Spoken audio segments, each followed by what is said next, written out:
I'm Blue Allen. I'd like to talk to you a little bit about this colt right here is by a son of Dash to Fame.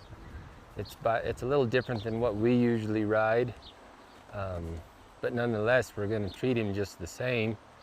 And just about all the basics. This colt's probably got 45 days worth of riding on him, and just kind of what I would expect and out of him at this point in time, and all back to the basics.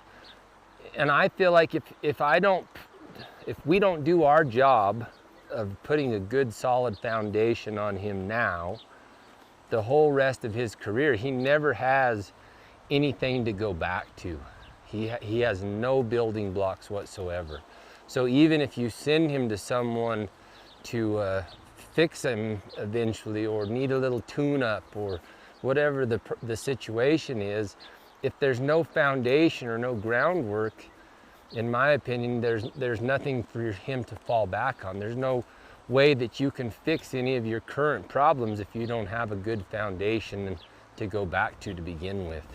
So I'm going to start out same basic thing. I want to make him think. I want to make him check into me. And I'll start by just walking these circles, walking him forward and into his face. And I want to feel for his spine to get straight. And I want to feel him walk from his right hind leg up through his left front shoulder. And all this is going to be being fixed by not only my hands, but also, more importantly, through my feet.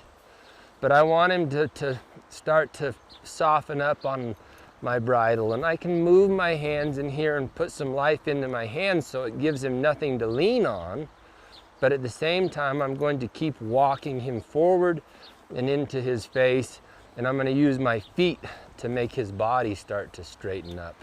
Anytime he offers me an opportunity to soften my hands and for him to drop his head and his neck, I want to make sure that I release it. So I'm just going to keep pressing, and I'm going to just keep walking forward. Even if he was to come out of frame or get his head up in the air, I'm still going to continue to go forward. The analogy that I always use for people is when their head and their neck come up, it would be just like you if you stuck your arms in the air and somebody walked up behind you and started to poke you in the ribs. Your first instinct is to drop your elbows. So same thing for them. If their head and their neck come up, I'm not going to try and tear his head off to put his head back down, but I am going to go to my feet into his belly and tell him that I think it's a better idea for him to fall off of there and put his head and his neck down. So that when I start to close my legs and close my hands, hopefully I get a desired response without him sticking his head up in the air.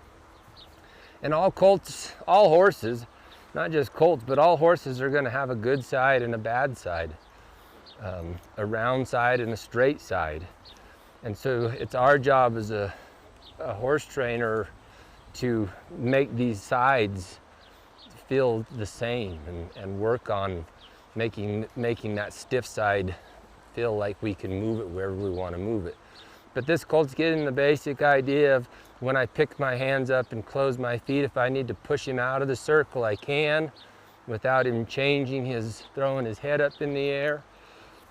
Same thing, I'm going to see if I can start to isolate body parts, maybe counter arc him a little bit, and I'll keep driving him forward, driving him forward. For me, I like to think about when this left front foot comes off of the ground is when I want to ask him to reach farther with his left front leg. So as this foot comes off the ground, I'm going to press with my left foot, press with my left foot, press with my left foot. And I'll just get into a time or a rhythm with him where he starts to reach and stride farther with that foot, and vice versa. If I counter arc in this direction, when his right front foot starts to leave the ground is when I want to ask it with my foot. And I'm moving his feet with my feet. I've always got to remember that I've got to move his feet with my feet. But I want him to reach farther and farther and farther with that right front foot. Right front foot. And every time it leaves the ground, I'll ask it to step farther and farther and farther. But he's getting the basic ideas of, if I pick this up and ask him to move his hip, I can push his hip around, and somewhere in here I'll ask for his shoulders to come,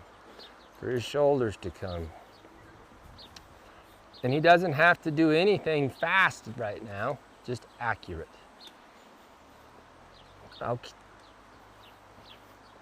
But that's the start to a good solid foundation.